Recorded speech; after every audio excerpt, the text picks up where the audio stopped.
Hello, everyone.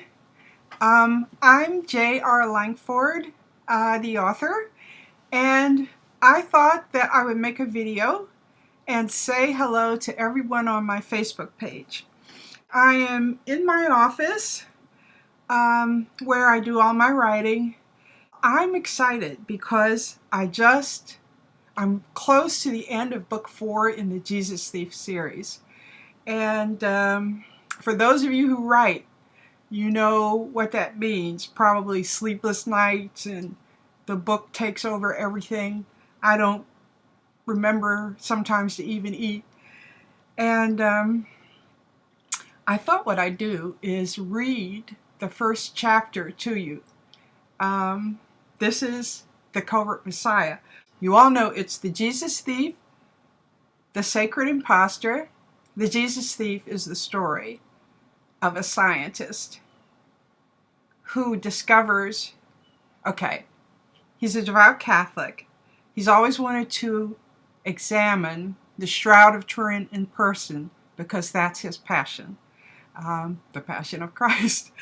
And his dream is coming true. He's in Turin, Italy, and just as he's about to examine the shroud, he gets a call from his sister in New York, and they discover that their parents were actually Jews who escaped Nazi Italy. So he's thrown into turmoil. And I base this actually on a story I read about a priest who discovered his parents were Jews. And it was so touching, his account. It stayed in my mind. So when I had to find a mad scientist who was going to try to clone Jesus from the Shroud of Turin, this is perfect. So anyway, he's in turmoil. He snips bloody threads from the Shroud of Turin, which is, as you know, is supposed to be the burial cloth of Jesus, smuggles them back into New York, and tries to clone Jesus of Nazareth. Okay, so that's the Jesus Thief. That book ends at the birth. And book 2 is The Secret Madonna. And now we meet, well, I'm giving things away, but okay, now we are in Italy. We travel to Italy. The first one takes place mostly in New York and a little in Turin. Now we're on Lake Maggiore in Italy. Beautiful, beautiful place. In a little village, a little yellow villa on this lake, hidden away, a mother and child, a 10-year-old boy. And so we learn the story of the boy. And of course, the world is no more accepting of a Jesus clone than they were the first time of the real Jesus. So there's lots of thrills and chills and danger. And in book 3, The Sacred Imposter, which came out in October, I took my characters to Mexico. And I have yet to come up with a movie trailer line for that book, although I'm working on it. But it continues the story. Each book continues the story, although I try to write it so that if you didn't read the earlier ones, you can still catch up, You can pick it up and know what happened. So in The Sacred Imposter, the theme is Mexico.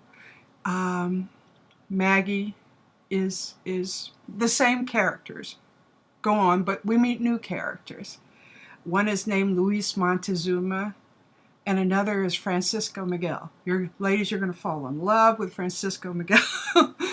And of course, there are love triangles. There are, the Vatican is involved. They have very strong feelings about, this cloning Jesus business. And then there's a new child. And rumor spreads that it's a sacred child too. So, okay. Now in book 4, okay, I'm just going to read the first chapter to you. Let me find it. Chapter 1.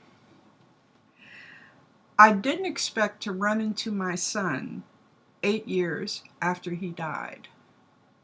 In the brightness and in the crowds, I almost missed Jess. The sunrise The sunrise had just turned Lake Lugano into liquid diamonds. I was at the Mercato del Sabato, the market in Porlezza, held every Saturday on the lakefront. By now I was used to Italy's northern lakes, their extravagant aura, the surrounding green of alpine hills. The markets held in shoreside medieval towns, each on its own special day. When he was hours old, I brought Jess to Lake Maggiore, the large lake to the west of Lugano. Brought isn't exactly the right word. It was an escape.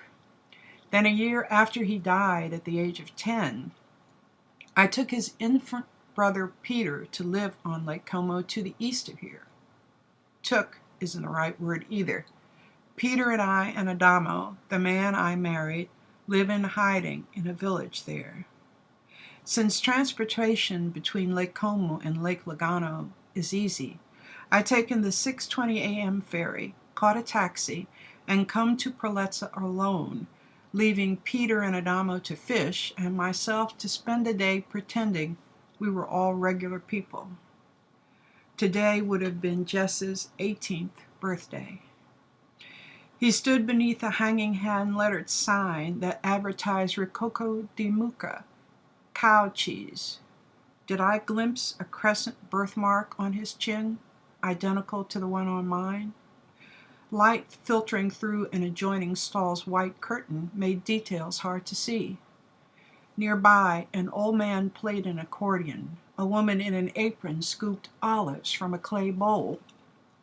Naturally, my logical mind kicked in and told me that, at the age of 54, my eyes had decided to lie to me. "Ciao, mia cara madre," he said in a voice that belonged to no one but Jess. I must have dropped my market tote and passed out, because the next thing I knew, I was on the ground, staring at people's legs, my head resting on what smelled like squashed oranges, and my precious Jess bending over me. A small crowd stared, mostly at Jess. "Mia madre bene," my mother is well, he said, helping me stand. This caused furtive glances between Jess's brown sausage curls, his olive skin, and me. Dark sienna, Maggie Duffy Morelli, African, at least via my ancestors. Someone retrieved the unsquashed former contents of my tote and handed them to Jess. A few followed as he took me to a lakeside bench, eased me down, and then sat beside me. Still dazed, I hadn't spoken. I knew it was Jess. I knew he was here. I knew he was dead. "Are you real this time?" I whispered, finding my voice. Jess had appeared to me in a vivid dream after Peter's birth 8 years ago. He put a hand on my back, making words unnecessary, but he whispered, "I am real in the way you mean."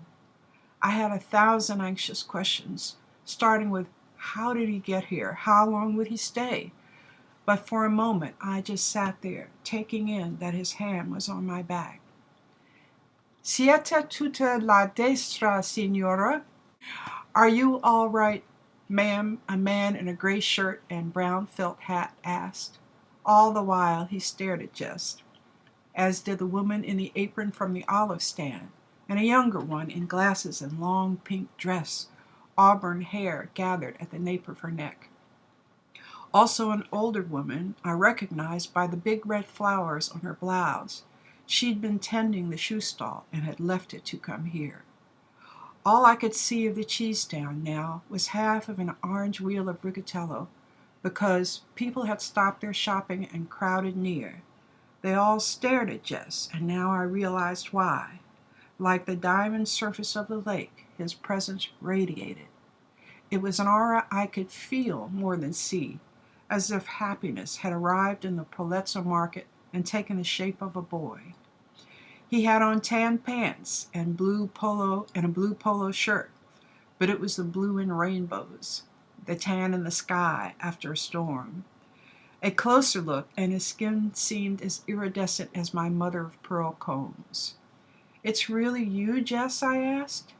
He gazed at me, peace and power behind his eyes. I'd never been looked on with such love.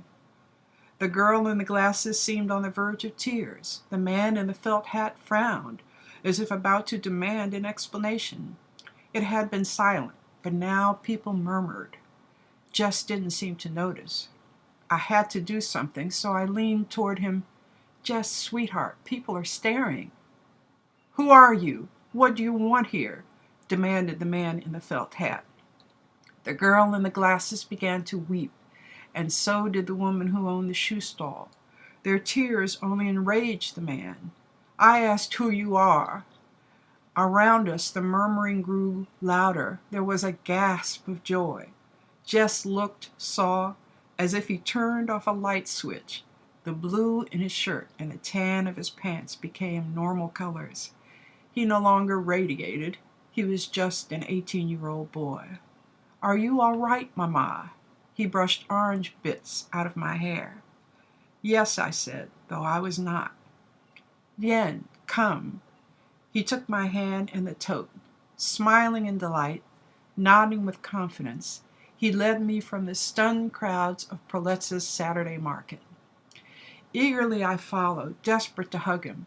But when we reached the street, everyone was either still looking or coming our way. I caught the eye of the woman in the flowered blouse. My expression must have pleaded, because she shouted to the market crowd, Why are you bothering a boy and his mother? They have done nothing to you. Those who'd followed us paused, suddenly come to their senses. Eyes cast down in embarrassment, they returned to the market and their shopping. All but the felt hat man, who glared at Jess, as Jess got us a cab. Go anywhere, please, Jess said to the driver. The car pulled away from the Lungo Lago, that means lakefront, and at last I cried out in jubilation and threw my arms around him. Jess put his head on my shoulder as if he were still 10 years old. The cab driver smiled. In Italy, family affection is routine. As for me, my heart almost exploded as I held my long-lost son, filled my fingers with his curls, touched his arms to prove he was a ghost and not a person and not a ghost.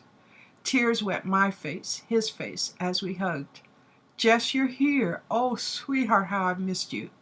Dear Mama, I wasn't gone. I was always here.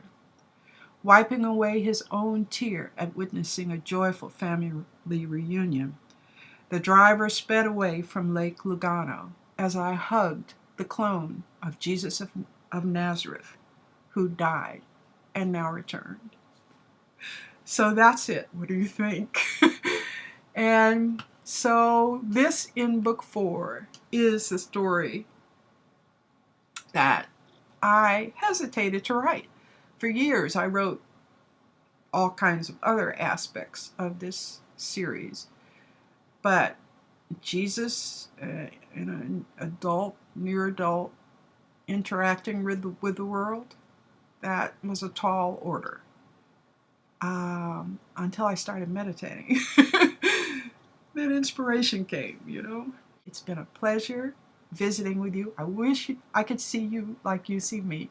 And I sow a big hug to everyone who's coming to my Facebook page.